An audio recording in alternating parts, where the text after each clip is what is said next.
Hello everyone.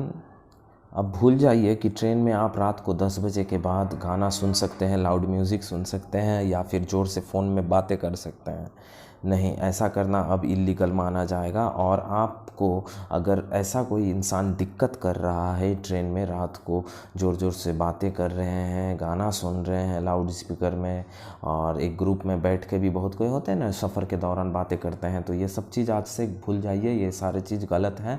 और आपको अगर ऐसा कोई लग रहा है कि महसूस हो रहा है कि आपको दिक्कत है किसी से, तो आप सीधे सीधे ट्रेन्स में रहने वाले स्टाफ्स को जाके पकड़ सकते हैं और कंप्लेन कर सकते हैं। अपना ख्याल खुद रखिए, ध्यान से रहिए, सुरक्षित रहिए। धन्यवाद। जय हिंद।